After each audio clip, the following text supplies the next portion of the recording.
Headline news most affecting Chilliwack this week. IHIT involved in another suspected murder, this time near Cultus Lake. The search for Valentina Kushnavera continues. A new 3-year agreement for K-12 support staff and Remembrance Day observations this Monday. It's the 101st to be exact. Thanks for watching. We're committed to providing local news and news that impacts our local audience from Harrison to Garrison, Greendale to Hope, and everywhere in between, including Fairfield Island, Little Mountain, Promontory, the Eastern Hillsides, Chilliwack Mountain, Yarrow, and Cultus Lake. In addition to news, sports, and weather, we're welcoming back Deb Green of Maritime Travel with her monthly travel segment, Cayen of Aromatica Fine Teas in her interview with Berris Karden, and our guest anchor this week, Shawn Duncan of the newly branded Elements Casino in Chilliwack. All right, Chilliwack, let's get started. IHIT has identified the remains of a body found near Cultus Lake. The body of 26-year-old Jordan Smith was found early Friday morning off Sleepy Hollow Road. That's on Sewali First Nation land.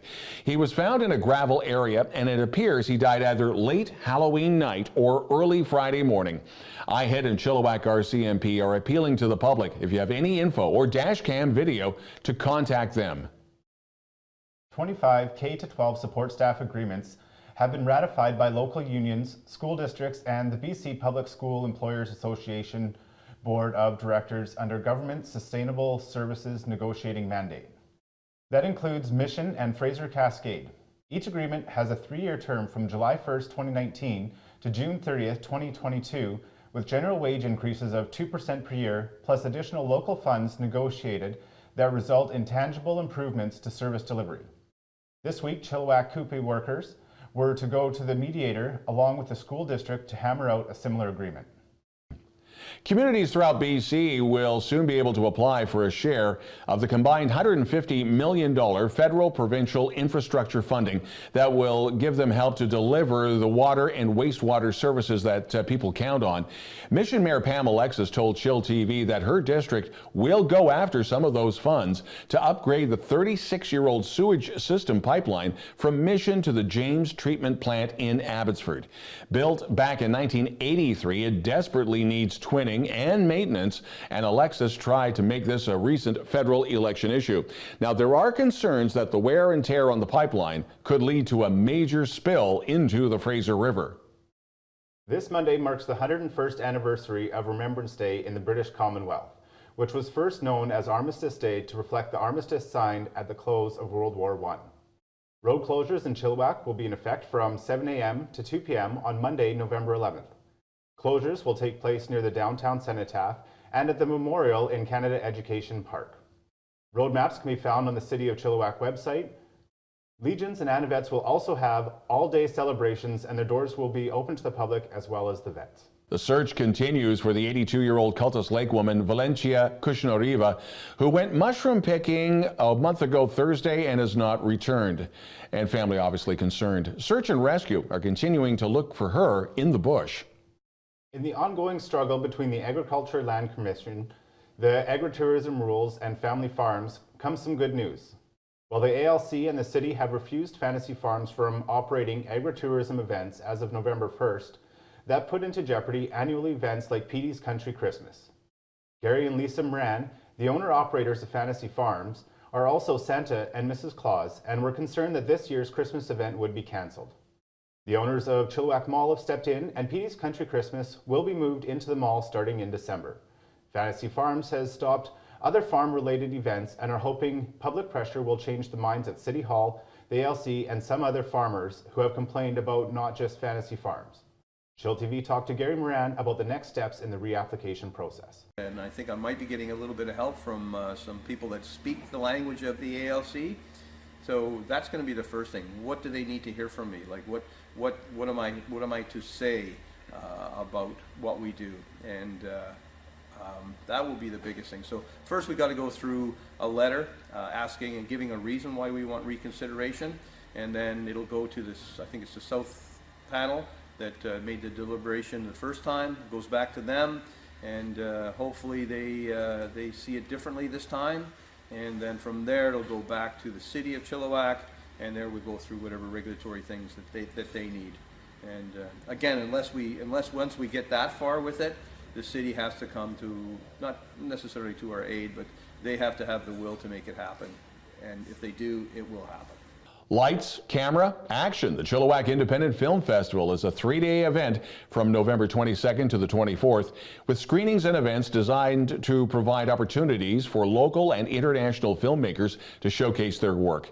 Formed in 2017, the festival is run by the nonprofit Chilliwack Film Society. All screenings will be at the Cottonwood 4 Cinemas, and more information can be found on their Facebook page. The 45th annual Chilliwack Christmas Craft Market is coming up this weekend of November 15th to 17th. Hosted by and a fundraiser for the Chilliwack Community Arts Council, this will once again be at Chilliwack Heritage Park. The Chilliwack Community Arts Council is a charitable organization, and the Chilliwack Christmas Craft Market serves as the Society's largest fundraising event. It's $5 to get into Heritage Park for the show, and be prepared to load up on Christmas ideas. And when we return, Don with the chillTV Sports Report.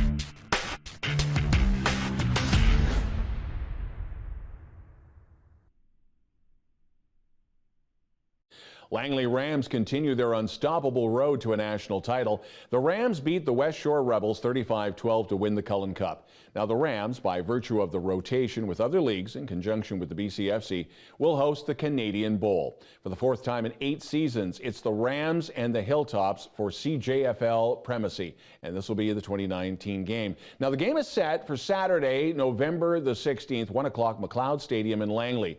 It's also a rematch of last year's Canadian Bowl, held in Saskatoon, where the Hilltops won their 5th straight title with a 58-21 win.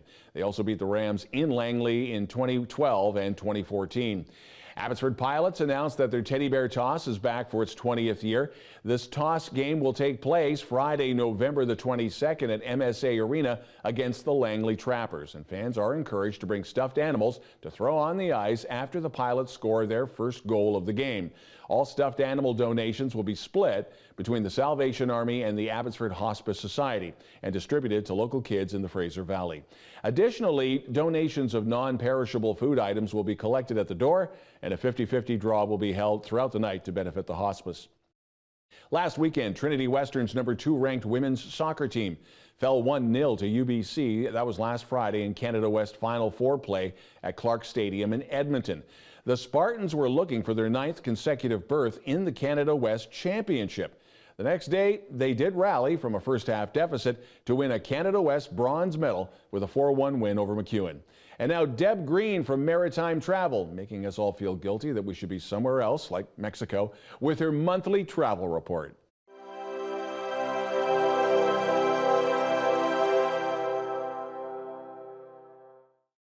I've just returned from an amazing Viking river cruise along the Rhine in Europe and wanted to share with you all the highlights of this fabulous itinerary. We flew into Basel, Switzerland on a beautiful sunny day. We had 2 nights before we embarked on our cruise. Basel is a stunning city with a blend of historic old town and modern upscale shopping. We used the local tram system, which was easy and convenient. We had a great Swiss dinner, including a fondue and raclette. We boarded the Viking Seagrin, welcomed with a beautiful lunch on a warm, sunny day. We were surprised with a walking tour of Basel provided by the cruise line. The great thing about all the included tours with Viking is they provide you with an AudioVox system so that you use headphones to hear your guide throughout the tour. No fighting to be close to the guide to ensure you get all the information they have to share. Sailing out of Basel, we had a welcome champagne toast where we had the opportunity to meet some of the crew along with our fellow passengers. There were just under 200 passengers on board our ship for the next 7 nights, and all were ready to explore and experience. There's one seating for dinner, and you sit where you want with whom you want and where you like. Everything is casual in dress, but the service and food was excellent.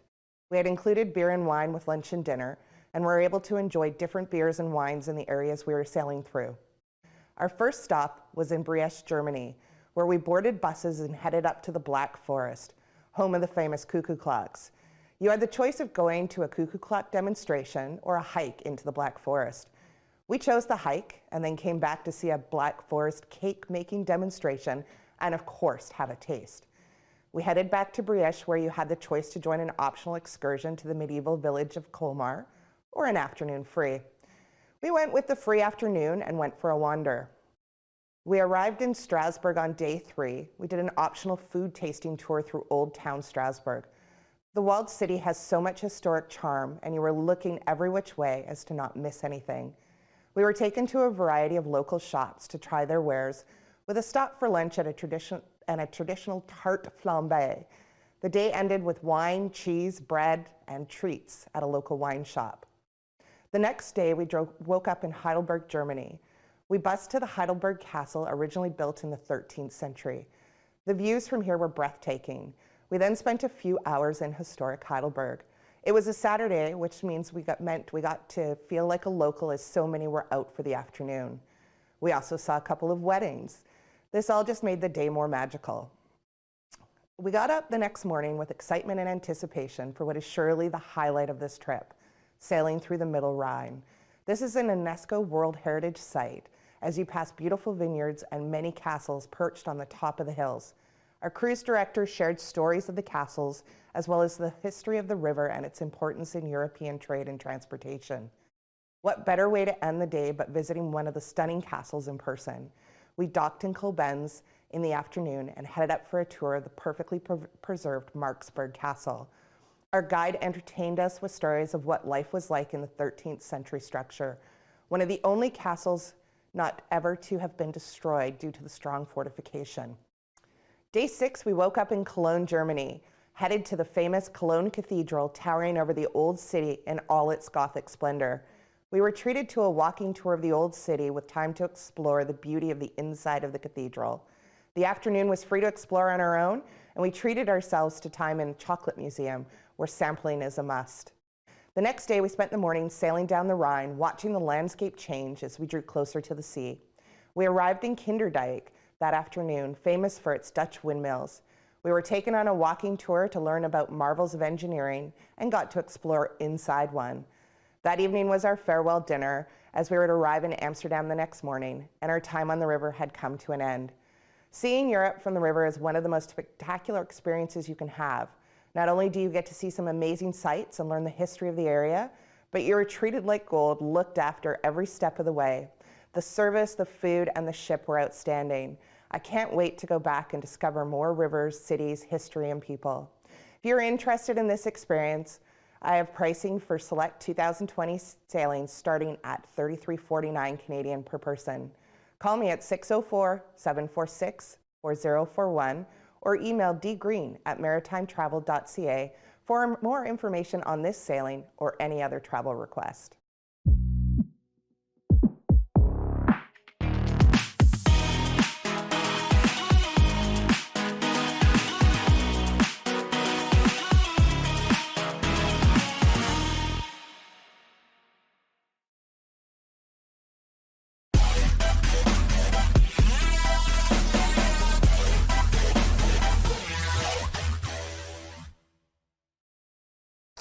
Well, welcome back from our commercial and welcome to Cayen. Now, some of you may recognize Cayen from, it was a show that we did on chillTV last year. What was it called again? The Tao of Aromatica. I remembered the name of the show. Of course you did. And you can still see that on chillTV. And you've also been on chillTV News of the Week as a guest anchor. Thank you for that. Thank you.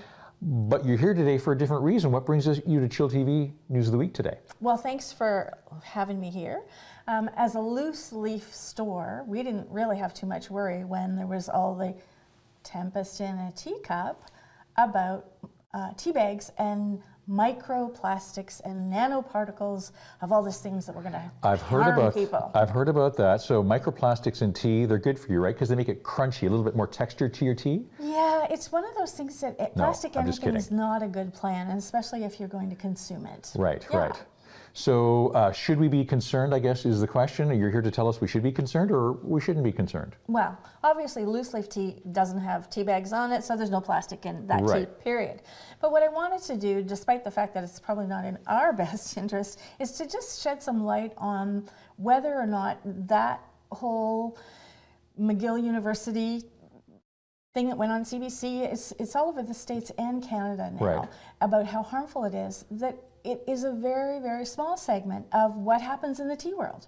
It's estimated that only 5% of the tea bags that are used are the problem ones. So this is what is known as a pyramid silken I've seen tea those bag. before, yeah, those are nice. So the point is that you get more flavor because it's got room to move around. Well, Right. that's all good.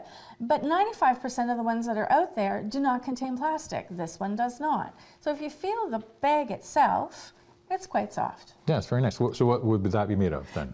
Cornstarch or plantain leaves. They call it plant-based because there are a number of different ways to do it. And so what happens is these are much more expensive to make if you're using the plant-based ones in the plastic, because you can only do about a 1/40th per hour of the same amount of production. Okay. So people in some places still gravitate toward the plastic. That's not good for you. But there's tons of others out there. Well, how would I as a consumer know one from the other? Because it doesn't really say that on the bag or... Exactly. So the question to ask is always, where's my stuff coming from? And you need to deal with somebody who can give you an answer to that. It's not necessarily going to be shown on the box Right. what that is. Although the good news is, perhaps with the interest that this has gotten in the media, maybe the manufacturers will start talking about it. So I wanted to show that there are also fill your own tea bags, which are also safe. So you buy the loose leaf tea and then you just put that in yourself and you can still do the tea bag thing. Yeah, no convenient. problem. This was something we saw that came a really great idea, but it is the plastic, and you can feel that, and it has a very different... Oh yeah, it's like really stiff and hard actually. Yeah. So, you know, the point of it being that the World Health Organization has not said microplastics are harmful to you. All the news was, oh my God. And the good news is there's lots of ways to drink tea healthy. And even if you've had the silken ones, you know, you got a 95% chance that the silken ones aren't the harmful materials. Right, right. Well, in that case, I think we should propose a toast to tea. Enjoy your tea. Don't worry too much about the harmful plastics, but you heard here what to be aware of. And any questions, please go to Aromatica Fine Teas on the web and at your store. Sure, yeah. Yeah. We'd be happy to help you sort out what materials your product is. Very good. And now, Don with the weather. chillTV weather. This stretch of sunshine comes to an end this weekend. It's back to fall showers and the high of 11. I'd like to thank our very special guest this week, Deb Green of Maritime Travel and her monthly travel segment, Cayen of Aromatica Fine Teas and her interview with Berris Karden, and of course Shawn Duncan of Elements Casino for joining me as our guest anchor this week. Shawn, to say the least, you have been busy with that morphing of chances to elements. What was the process like? It was not overnight. No, it was a very long, 4-year process from the original proposal going into the company, and then working with our partners at BCLC, taking it to the city, and then being able to introduce the live table games that we've got from Thursday to Monday. And then actually going through and rebranding the site from Chances Chilliwack to Elements Casino Chilliwack. And drop in, take a look, and yes, there's lots of great live music. If you'd like to share the spotlight, even if you've never been on camera before, send us a note to news@chilltv.ca with your CV, and if you have it, links to your video. And if there's something in Chilliwack in the Eastern Fraser Valley you feel we should be reporting on, again, send us an email to the same address, news@chilltv.ca. That's the news this week. I'm Don Lehn.